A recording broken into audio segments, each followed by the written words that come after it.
Assalamualaikum warahmatullahi wabarakatuh. Nama saya Muhammad Arif Rahman Pulungan dengan NPM 25120111137 dengan teman saya yang bernama Arik Zaki Ahmad dengan NPM 25520111058. Pada video ini, saya dan teman saya akan membahas salah satu subhukum di Indonesia, yaitu hukum acara penyelesaian sengketa hasil pemilu. Pemilu merupakan sarana pelaksanaan kedaulatan rakyat.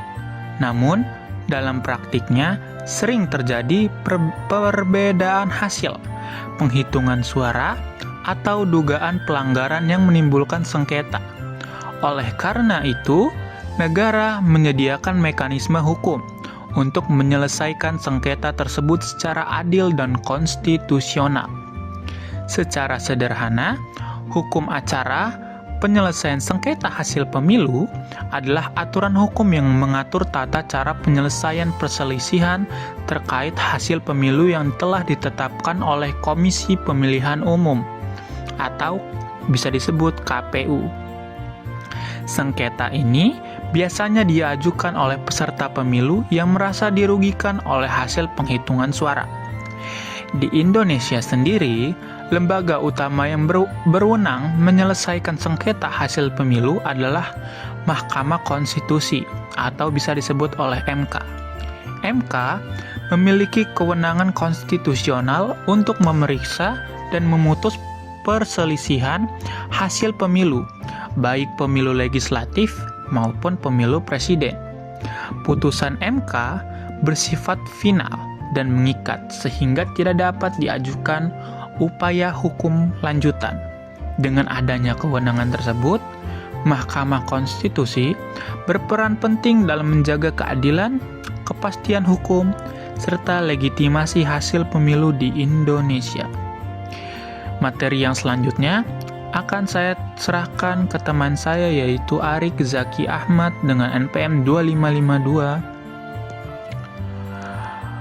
011058. Terima kasih. Baik, saya Arik Zaki Ahmad akan melanjutkan materi terkait hukum acara penyelesaian sengketa hasil pemilu. Proses penyelesaian sengketa hasil pemilu dimulai dari pengajuan permohonan oleh pihak yang merasa dirugikan dalam jangka waktu tertentu. Setelah hasil pemilu diumumkan oleh KPU, Mahkamah Konstitusi kemudian memeriksa kelengkapan berkas, mendengarkan keterangan para pihak, memeriksa alat bukti, dan akhirnya menjatuhkan putusan. Putusan tersebut dapat berupa penolakan permohonan, pengabulan sebagian atau seluruhnya, atau perintah perhitungan suara ulang.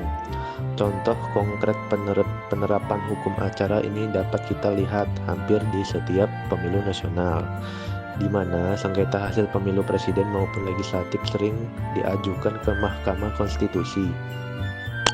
Hal ini menunjukkan bahwa mekanisme hukum ini benar-benar digunakan dalam praktik demokrasi di Indonesia. Namun, dalam memahami subhukum ini terdapat beberapa kesulitan seperti kompleksitas aturan dan banyaknya lembaga yang terlibat, mulai dari KPU, Bawaslu, PT UN, hingga Mahkamah Konstitusi. Hal ini sering menimbulkan kebingungan, terutama bagi masyarakat awam. Menariknya, hukum acara penyelesaian sengketa hasil pemilu memiliki korelasi dengan subhukum lain, seperti hukum tata negara, karena berkaitan dengan kewenangan lembaga negara, serta hukum administrasi negara yang berkaitan dengan keputusan KPU sebagai keputusan tata usaha negara.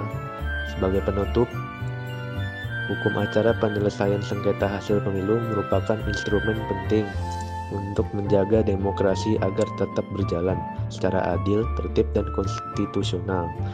Melalui mekanisme ini, konflik politik dapat diselesaikan melalui jalur hukum, bukan melalui tindakan yang merugikan stabilitas nasional. Terima kasih telah menonton video ini. Saya dan teman saya pamit undur diri. Wassalamualaikum warahmatullahi wabarakatuh.